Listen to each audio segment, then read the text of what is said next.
வில்லில் விழியானவளே, நெல்லில் மணியானவளே, சொல்லில் சுவையானவளே, தாயே தமிழே வணக்கம்.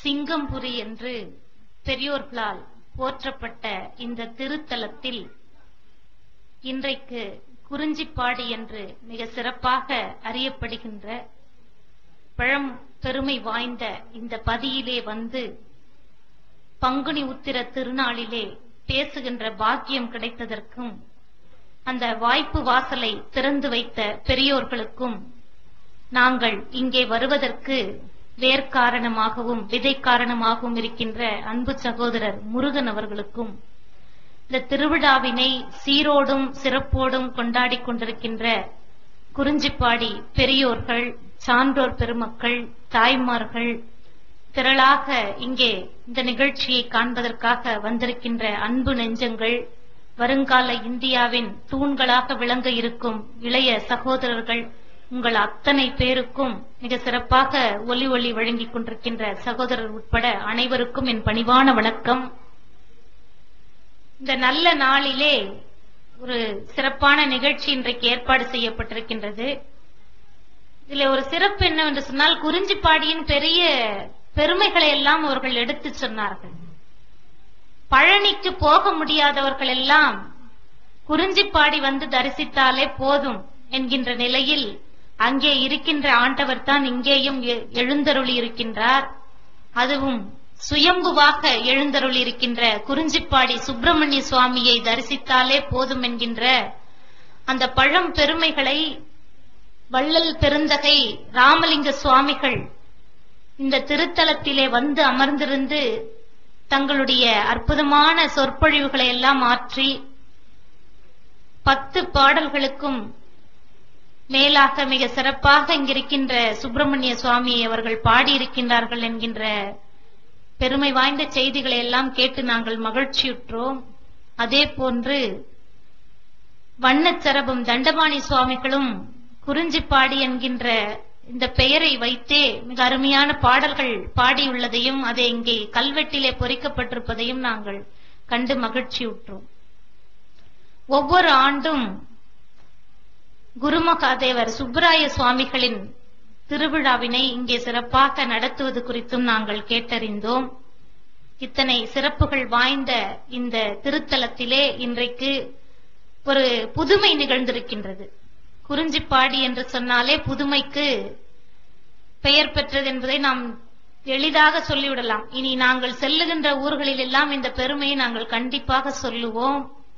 இன்றைக்கு ஒரு புதுமை, பெண் நடுவராக இருந்து பெண்களே வாதிடுகின்ற ஒரு அருமையான இலக்கிய நிகழ்ச்சி இன்றைக்கு அரங்கேறி இருக்கின்றது. இந்த நிகழ்ச்சியை ஏற்பாடு செய்த பெரியோர்களுக்கு நான் மீண்டும் என்னுடைய நன்றியை தெரிவித்துக் கொள்ள கடமைப்பட்டிருக்கின்றேன்.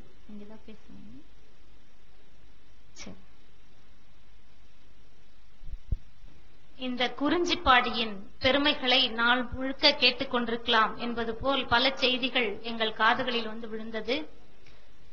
அதற்கும் மேலாக நான் சென்ற வாரம் இந்த திருத்தலத்திலே வந்து பேசுகின்ற பொழுது மீண்டும் அடுத்த ஆண்டும் உங்களை அழைப்போம் என்று ஒரு உறுதிமொழி கொடுத்து அனுப்பினார்கள். ஆனால் அடுத்த வாரம் கூட வரவில்லை, அதற்குள்ளாகவே அழைத்திருக்கின்றார்கள். அதான் இந்த மக்களின் நல்ல உள்ளத்தை, பெருந்தன்மை படைத்த அந்த உள்ளத்தை காட்டுகின்றது. எனக்கு ரொம்ப மகிழ்ச்சி. அதை நினைச்சது அடுத்த ஆண்டுதான் இதோடு நாம் குறிஞ்சிப்பாடிக்கு வருவோம் என்று நான் கருதி கொண்டிருந்தேன். அடுத்த வாரமே வரவில்லை. அதற்குள்ளாக 4 சிறந்த பேச்சாளர்களை, இன்றைக்கு தமிழகத்தில் எல்லா இடங்களிலும் சென்று பேசிக் கொண்டிருக்கின்ற சிறந்த பெண் பேச்சாளர்களை, பெண் புலிகள் என்றே கூட இவர்களை சொல்லலாம். அப்படி இலக்கியங்களிலே அப்படி ஒரு பாய்ச்சல் பாயக்கூடியவர்கள், அப்படிப்பட்ட பேச்சாளர்களை எல்லாம் அழைத்துக் கொண்டு இங்கே வந்திருப்பதற்கு அவர்கள் காரணமாக இருந்திருக்கின்றார்கள். இந்த நிகழ்ச்சியை வழங்கி எங்களை சிறப்பு செய்த உபயதாரர் ஐயா திருவாளர் ரகுபதி அவர்களுக்கும் அவர்கள் குடும்பத்தாருக்கும் எங்களுடைய நன்றியை நாங்கள் தெரிவித்துக் கொள்ளுகின்றோம். ஏன்னா வந்த உடனே ரொம்ப சிறப்பா கவனிச்சாங்க. அது ரொம்ப முக்கியம் இல்லைங்களா? நாங்க எந்த ஊருக்கு போனோம்னாலும் அந்த ஊர்ல தங்கறதுக்குன்னு ஒரு இடமும், அங்க அருமையா கவனிக்கிறதுக்குன்னு ஒரு ஆட்களும் வேணுங்க. நிகழ்ச்சிக்கு கூப்பிட்டுருவாங்க. கூப்பிட்ட பிறகு அங்க போய் பார்த்தா அப்பதான் யோசிப்பாங்க எங்க தங்க வைக்கிறது, எங்க இவங்களுக்கு எல்லாம் ஏற்பாடு பண்றது அப்படிங்கிற மாதிரி எல்லாம். இன்னும் சொல்ல போனா ஒரு ஊருக்கு நாங்க போறோம், மேடையே காணும். மேடையே இல்ல. நான் கேட்டேன் எங்கெங்க பேசுறது, இன்னும் மேடை போடலையானா, உங்களை பார்த்த பிறகுதான் குழி தோண்டலான் இருக்கிறோம்னாரு. ரொம்ப பயந்துட்டோம் நாங்க. சரி வேற என்ன பண்றதுன்னு சொல்லிட்டு அங்கேயே கோயில் வாசல்லயே உட்கார்ந்துட்டு அதுக்கப்புறம் அவங்க மேடை போட்ட பிறகு பேசிட்டு வர வேண்டியதா இருந்ததுங்க. இன்னொரு ஊருக்கு போறோம், வழியெல்லாம் பாத்தீங்கன்னா பாம்பு வந்துட்டு இருந்ததுங்க. நடந்து வர வழியிலேயே 4-5 பாம்பு வந்துட்டு இருந்தது. நிகழ்ச்சி ஏற்பாட்டாளர் கூடவே வந்துட்டு இருந்தார். நான் கேட்டேன், ஏங்க நிறைய பாம்பு இருக்கும் போல இருக்கே உங்க ஊர்ல, அதெல்லாம் பயப்படாதீங்க, நீங்க நிகழ்ச்சி நடத்துற இடத்துக்கு ஒன்னும் வராது, நீங்க வாங்க. எங்களுக்கு கூட வந்தவங்களுக்கு எல்லாம் ஒரே பயம் வந்துருச்சு. பார்த்த பாம்பு என்றால் படையும் நடுங்கும் சொல்லுவாங்க இல்லைங்களா, அப்படி பாம்பை பார்த்த உடனே பயம் வந்துருச்சு. இல்ல நீங்க எதுக்கும் எங்களுக்கு கொஞ்சம் பயமா இருக்கு, நீங்க சொல்லுங்க, நிகழ்ச்சி நடத்துற இடத்துக்கு எதுவும் வராதுங்க. கண்டிப்பா வராதுங்க. அது எப்படி அவ்வளவு உறுதியா சொல்றீங்கன்னு கேட்டேன். புத்து மேலதான் மேடையே போட்டிருக்கிறோம், கண்டிப்பா வராது. அந்த மாதிரி பல இடங்கள்ல பலவிதமான அனுபவங்கள். ஐயா சொன்னாங்க வெளிநாட்டுக்கு எல்லாம் போயிட்டு வந்திருக்கேன் அப்படின்னுட்டு. போன வாரம் இங்க வந்த பிறகுங்க நீங்க சொன்ன மாதிரி எனக்கு லண்டனில் அடுத்த ஆண்டு பேசுவதற்கான ஒரு வாய்ப்பு வந்திருக்கு. முருகன் கூட சொன்னாரு, சகோதரர் முருகன், எங்க ஊர்ல வந்து பேசுனீங்கன்னா நீங்க வந்து மிக சிறப்பான இடத்தை அடைய முடியும், உயர்ந்த நிலைக்கு நீங்க போக முடியும் அப்படின்னு சொல்லிட்டு எல்லாரையுமே ஒரு வயதில் இளையவராக இருந்தாலும் ஒரு நல்ல வாழ்த்துதலை அவர்கள் சொன்னார்கள். அப்படி இந்த ஊருடைய பெருமைகள் இப்ப இந்த அளவிலே இருக்கின்றது. ஒரு நல்ல தலைப்பையும் இன்னைக்கு கொடுத்திருக்காங்க. ஏன்னா இன்னைக்கு வேண்டிய தலைப்பு ஐயா சொன்னார் பாருங்க. அவர் 2 பாட்டை எங்களுக்கு எடுத்து கொடுத்துட்டு போயிருக்காரு. ரொம்ப நல்லா, நான் எதிர்பார்க்கவே இல்லை அவர்கிட்ட இருந்து இந்த மாதிரி ஒரு பாட்டு வரும் அப்படிங்கிற மாதிரி. ஏன்னா எல்லாருக்குமே அந்த ரசனைங்கிறது பாருங்க, நாகரிக மோகத்துல தெளிச்சுக்கிட்டு இருக்கிறவங்க ஆண்களா பெண்களான்னு ஒரு நல்ல தலைப்பு. அதை பேசுவதற்காக ஆண்களை 2 பேர் போடல. வழக்கமா என்ன பண்ணுவாங்கன்னு கேட்டீங்கன்னா, பெண்களை திட்டுறதுக்காக ஆண்களை போடுவாங்க, ஆண்களை திட்டுறதுக்காக 2 பெண்களை போடுவாங்க பட்டிமன்றத்துல. இன்னைக்கு அதெல்லாம் இல்ல, உண்மையா பேசணும், இருக்கிறத இருக்கிற மாதிரி சொல்லணும்னு ஐயா சொன்ன மாதிரி 4 பேரையும் பெண்களாவே போட்டாச்சு. ஏன்னா அவங்களுக்கு தான் எல்லா ரகசியமும் தெரியும். பெண்களை பத்தின ரகசியமும் பெண்களுக்கு தான் தெரியும், ஆண்களை பத்தின ரகசியமும் பெண்களுக்கு தான் தெரியும். ஏன்னா அது முழுக்க ஆண்களுக்கு தெரியறதுக்கு வாய்ப்பு இல்லை. ஆகையினால இன்றைக்கு வந்து பெண்களாகவே எல்லோரும் அமைந்திருக்கின்றார்கள். இது ஒரு மிக சிறந்த நல்ல அமைப்பாக இன்றைக்கு அமைந்திருக்கின்றது. நாகரிக மோகத்துல பெரிதும் திளைத்திருப்பவர்கள் அப்படின்னு பார்க்கின்ற பொழுது இவங்க பேசட்டும் நான் காத்துட்டு இருக்கிறேங்க. இவங்க பேசின பிறகுதான், ஏன்னா நான் ஏதாவது சொல்லிட்டேன்னு வச்சுக்கோங்களேன், நடுவர் அவர்களே சொல்லிவிட்டாருன்னு சொல்லிடுவாங்க இல்லையா. அது ஏதாவது அவங்களுக்கு ஒரு பாயிண்ட் நம்ம சொன்ன மாதிரி ஆயிடும். நாகரிக மோகத்தில் திளைத்திருப்பவர்கள் ஆண்களா அல்லது பெண்களா நான் முதல்ல ஏதாவது ஆரம்பிச்சேன்னா என் நடுவர் அவர்களே சொல்லிவிட்டார்களே அப்படின்ற மாதிரி அவங்க ஒவ்வொருத்தரும் அவங்கவுங்க பக்கம் வந்து ஒரு பாயிண்ட் சேர்த்துக்கிறதுக்கு பாப்பாங்க. ஒரு அழகா சொன்னார் பாருங்க, பெண்களை பத்தி சொல்லும் பொழுது பெண்கள் சிக்கனமானவர்கள் ஐயா சொன்னார். அதுக்கு ஒரு நல்ல பாட்டையும் எடுத்து சொன்னார். மணப்பாற மாடு கட்டி மாயவரம் ஏறு பூட்டி வயக்காட்ட உழுது போடு செல்ல கண்ணு, பசுந்தழைய போட்டு பாடுபடு செல்ல கண்ணு. அந்த பாட்டை நினைவுபடுத்தினார் ஐயா.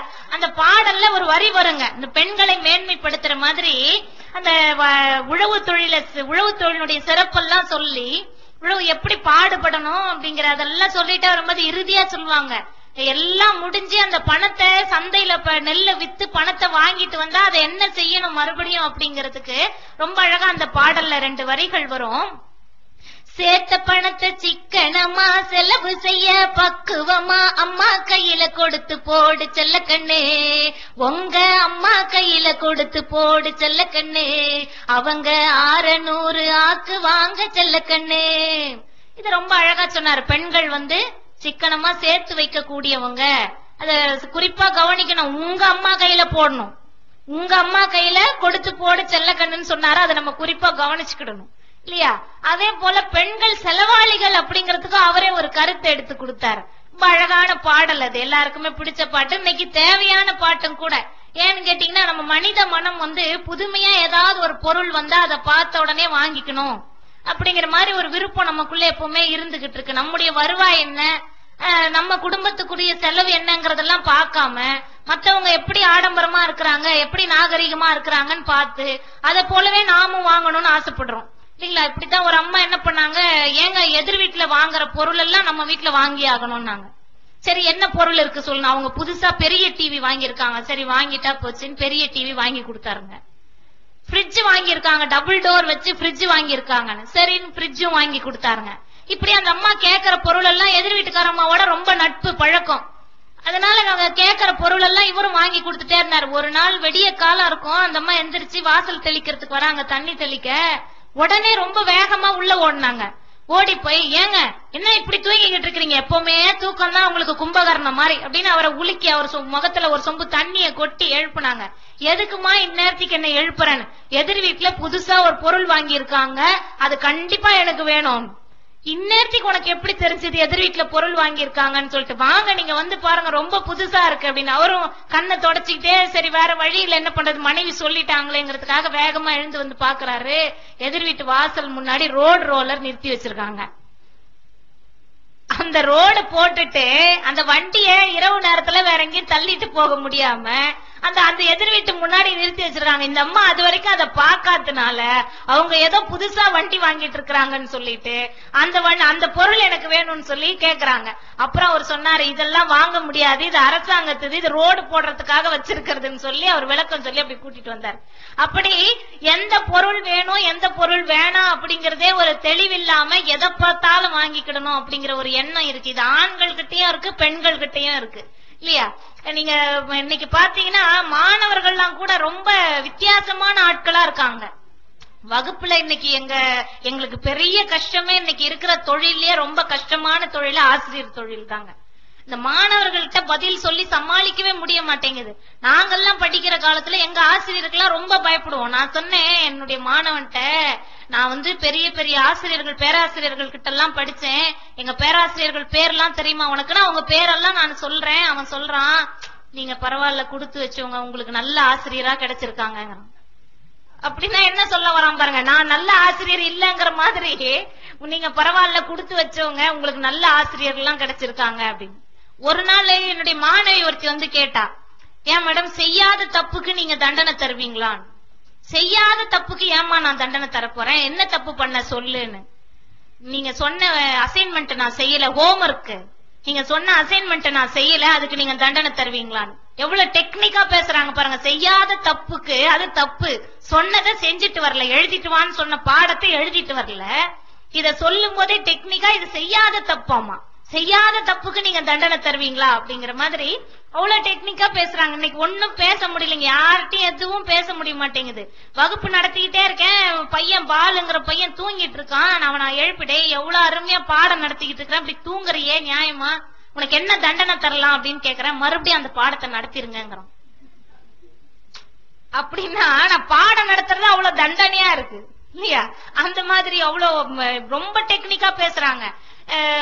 மூன்றாம் உலக யுத்தம் வரும் போல இருக்கேன். நான் வரலாற்றுத்துறை பேராசிரியருங்க. 2 உலக மகா யுத்தங்கள் நடந்திருக்கேன்னு சொல்லிட்டு அத பத்தின விளக்கங்கள் எல்லாம் சொல்லிட்டு வந்துட்டு நான் சொன்னேன், இன்னைக்கு பார்த்தா அமெரிக்கா ஆப்கானிஸ்தான் மேல பகையா இருக்கு, சீனாவும் அமெரிக்காவும் என்னைக்கு இந்தியாவில கால் பதிச்சு இது இங்க இருக்கிற வர்த்தகத்தை எல்லாம் பிடிங்கிக்கலாங்கிற மாதிரி பாத்துக்கிட்டு இருக்காங்க. அங்கங்க போர் நடக்கிறத பார்த்தா ஒரு 3வது உலக யுத்தமே வந்துரும் போல இருக்கே அப்படின்னு நான் பேசிட்டு இருக்கிறேன். ஒரு பையன் அழ ஆரம்பிச்சிட்டான். தம்பி ஏன்டா அழற, நான் இது உலக யுத்தத்தை பத்தி தானே பேசிட்டு இருக்கிறேன், உன்னை நான் திட்ட கூட இல்லையே, எதுக்கு அழறேன்னு கேட்டேன். அப்படி ஒரு யுத்தம் வரவே கூடாது மேடம்னா. ஆஹா எவ்வளவு நல்ல எண்ணம் உனக்கு, ஏற்கனவே 2 உலக யுத்தம் மனிதர்கள்லாம் எவ்வளவு பேர் அழிஞ்சு போயிட்டாங்க, நாடுகள்லாம் அழிஞ்சு போயிருச்சு, அதனால சொல்றியாப்பான்னு. இல்ல மேடம், சரி எல்லாம் நாமெல்லாம் காணாம போயிருவோம், இந்த மக்கள்லாம் அழிஞ்சு போயிடுவாங்களேன்னு அழறியாடான். இல்ல மேடம், வேற எதுக்குதான் அழற, சொல்லிட்டு அழடான். அப்படி ஒரு யுத்தம் வரவே கூடாது மேடம், அப்படி ஒண்ணு வந்ததுன்னா அதையும் வரலாற்றுல பாடமாக்கிட்டு எங்களுக்கு பரீட்சையில கேள்வி கேட்பீங்க நீங்க இல்ல. அந்த மாதிரி பேசுறாங்க, ஒன்னும் சமாளிக்க முடியலைங்க, அந்த அளவுக்கு இருக்கு. இன்னைக்கு நாகரிக மோகம் எங்க போயிட்டு இருக்குன்னே சொல்ல முடியல. இந்த செல்லு ஒண்ணு கண்டுபிடிச்சிருக்காங்க பாருங்க, ரொம்ப தேவையான பொருளாதான் இருக்கு, ஆனா யார் யார் கையில இருக்கிறதுங்கிற ஒரு விவஸ்தையே இல்லாம போயிருச்சு. என் பையன் 5ஆம் வகுப்பு தான் படிக்கிறான், அவன் கேக்குறான் செல்லு வேணும் எனக்கு. ஏன்னா அவர் அவங்க ஃப்ரெண்ட்ஸுங்க கிட்ட பேசிக்க முடியலையாமா, ஸ்கூல்ல இருந்து வீட்டுக்கு போன் பண்ண முடியலையாமா. இதுக்கு நீங்க எனக்கு கண்டிப்பா ஒரு செல் வாங்கி கொடுத்தேதான் ஆகணும்னு அடம் பண்ணிக்கிட்டு இருக்கிறாங்க. இப்படி இந்த ரோட்ல வரும்போது பாத்தீங்கன்னா அந்த வண்டியில வரவங்க இந்த செல்ல இப்படி வச்சுக்கிட்டு வண்டி இப்படி ஓட்டிட்டு வராங்க இல்லீங்களா. இப்படி ஓட்டிட்டு வரும்போது பாத்தீங்கன்னா ரொம்ப வேகமா வந்துகிட்டு இருக்கிறாங்க. இப்ப இப்படி பேசிட்டே வராரு, எதிரில லாரி வர்றது கூட தெரிய மாட்டேங்குது.